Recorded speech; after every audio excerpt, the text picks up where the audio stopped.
Bololo siraw kan Mifa production ani ondu tele jabarani sanfɛ o minnu bɛ kan lajɛ ni wagati na o bɛɛ lajɛlen o ni yantuma o bisimila hanga kunnafoni kɛnɛ kan an bɛ janvier kalo tile fɔlɔ la san 2023 ni an ka dɔgɔkun kunnafoni o fanbaw olu faralen ɲɔgɔn kan ni o dili wagati selen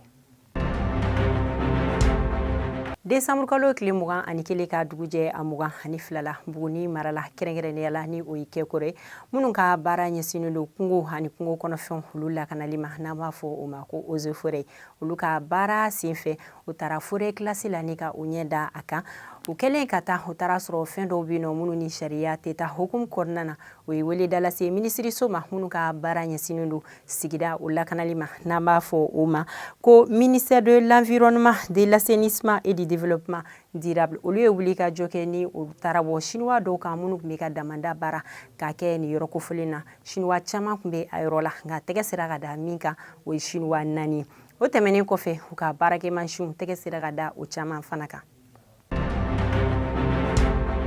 Cakɛda minnu ka baara ɲɛsinnen don ɲɛnɛminimafɛn kɛlɛli ma n'an b'a fɔ o ma ko office central des stupéfiants olu ka wulikajɔ senfɛ ni dɔgɔkun in na u tɛgɛ sera ka da Lasana Kuyate kan ni ale ye bandi kɔrɔ ye n'an dɔnnen don tɔgɔ min na o de ye ko officier ale tɛmɛlen kɔfɛ a jɛɲɔgɔn mɔgɔ 6 tɛgɛ sera ka da olu fana kan o kɛlen ka minɛ ɲɛnɛminimafɛn suguya caman o kun bɛ u bolo 6 o sɔrɔla ka fara bolimafɛn sen 4 o kelen kun bɛ a la n'a bɛ fɔ o ma ko Toyota RAV4 o kun bɛ u bolo o tɛmɛnen kɔfɛ moto 3 ni o ye TVS ye o 3 o sɔrɔla ani ka fara moto Jakarta 4 o fana sera ka sɔrɔ ni dɔgɔkun in na bingali o cayara kosɛbɛ kɔrɔnfɛ yan fana nka an da bɛ se ka min fɔ o ye tarata don décembre kalo tile 27 bingalikɛlaw u taara se butigi 2 ma ni o kun ye sanufeere butigi ka taa suɲɛni kɛ yɔrɔ kɔfɔlen na ni o kɛra sigida min na a bɛ fɔ o de ma ko Soso Kwara ale ni Chateau ni o bɛ Gawo fanfɛla la u kɛlen ka taa bingali kɛ ni yɔrɔ kɔfɔlen na o ye nafolo ani nafolomafɛn suguya caman o ye olu ta ni ka taa ni o ye o tɛmɛnen kɔfɛ Menaka fanfɛla la sinfilaka dɔ ale su o yera Menaka dugu yɛrɛ kɔnɔ mugu 2 o kun bɛ o donna a kun na ani mugu 1 o donna a kan fɛ o kɛlen k'a ye don min na u ye a ka janaja kɛ o don kelen na ka taa a ladon Menaka o kaburu don na o senfɛ jɛkulu minnu bɛ ni olu ye bolonɔbila kɛ accord d'Alger kan olu ye fara ɲɔgɔn kan kɛ walasa ko sigidalamɔgɔw olu ni u bololafɛnw o bɛ se ka lakɔlɔsi cogoya min na o ye lajɛ kɛ ni o kɛra Kidal fanfɛla la u ka o lajɛ in kɔnɔ lajɛ in kuma a bɔra fɛn min kan o ye u ka biro ko ka se ka o lakuraya a filanan tun bɛ fɛn min kan o ye bɛnkan sɛbɛn bɛ an ka jamana gouvernement o ni accord d'Alger mɔgɔw cɛ ko walasa ko bɛ se ka ta bala cogoya min na ko gouvernement k'a ka layidu timɛ o kumana o kan o tɛmɛnen kɔfɛ fana ani accord d'Alger a kɔnɔna yɛrɛ la min ye kɔrɔnfɛ mɔgɔw ye olu ka ɲɛtaga baaraw o bɛ se ka sabati cogoya min na o kumana nin bɛɛ lajɛlen la a kɛnɛ kan nka ɲɔni ni jɛkulu ninnu ka u ka lajɛ ka kɛ Kidal fanfɛla la jɛkulu wɛrɛ bɛ nɔ ni a bɛ fɔ o ma ko mouvement de l'Azawad ni dɔgɔkun in na olu kun ye laseli dɔ kɛ u ka o laseli kɔnɔ u kun y'a laɲini ko accord d'Alger ko ka olu sen bɔ a ko la ko sabula ko olu ɲɛ tɛ u yɛrɛ la a kɔnɔ an ka jamana transporteurs olu kun wulila ka kuma dekun minnu bɛ u kan ka ɲɛfɔli kɛ u la fo ka taa grève ko ka o kun bɔ a ko la o senfɛ u ni an ka jamana gouvernement min ka baara ɲɛsinnen don sira ni dugutagaw ko o ɲɛnabɔli ma o ni olu sera ka ɲɔgɔn faamu a ko la yɛlɛma donna transporteurs ka boli wagatiw ani u kan ka bɔ ka taa sira minnu fɛ yɛlɛma donna u la sabula fɔlɔ la transporteurs sufɛla fɛ u kun bɛ boli daminɛ sufɛla fɛ nɛgɛ ɲɛ fu wagati fo ka taa se fajirida fɛ nɛgɛ ɲɛ 5 wagati ma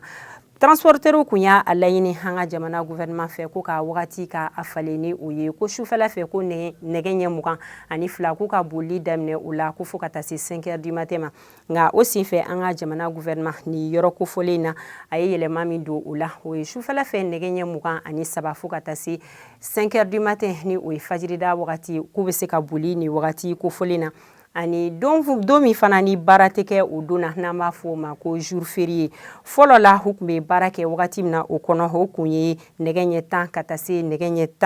13 o wagati man ka yɛlɛma donna o ko la ni o ye u bɛ baara kɛ nɛgɛ ɲɛ 8 wagati fo ka taa se nɛgɛ ɲɛ 15 o wagati ma jour férié la ni o ye sibiri ani kari ani don minnu bɛ yen nɔ ni olu fana dabɔra sɛngɛlafiɲɛbɔ kama o don kofɔlen na k'u bɛ se ka boli ni wagati kofɔlen na o tɛmɛnen kɔfɛ sira dɔw fana kun labilalen tɛ u ye u kun yamaruyalen don ka tɛmɛ 3e pont de kan nka Bamako pont 3 o cɛla bi na pont 2 bɛ u ka bila kan k'u bɛ se ka tɛmɛ o la an sera ka fanba minnu fara ɲɔgɔn kan a kuma ninnu cɛla o kɛra nin ye.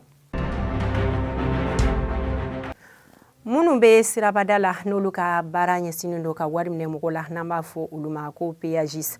décembre kalo tile 27 tɛmɛnen olu ye fara ɲɔgɔn kan kɛ u ka o fara ɲɔgɔn kan in kɔnɔ u ka comité syndical secrétaire général ni o ye Seydou Diallo ye ale ye ɲɛfɔli caman kɛ degun minnu bɛ u kan u ka baaraw tagaboloya la ni okumu kɔnɔna na u ye weleweleda lase an ka camancɛ fanga ɲɛmɔgɔ ma kɛrɛnkɛrɛnnenya la ni o ye colonel Asim Goyita ale ta tɛmɛnen kɔfɛ u ye weleda lase Dr Shogel Kokala Mayiga ale ni an ka jamana gouvernement ko ka dɛmɛ don u ye wa fana u ye u ladɔnniya k'a fɔ ni ka bataki dɔ kɛ ka ɲɛsin an ka jamana forobaca o ministiriso ma ka olu ladɔnniya k'u bɛna tile 3 baara bila ka o kɛ ni o bɛ taga bɛn wagati 72 ma n'a b'a daminɛ janvier kalo tile 3 ka taa se a tile 5 ma k'o sababuya kɛ u ka laɲiniw caman ni o dɔ bɛ kuma u ka prime d'ancienneté o ko kan.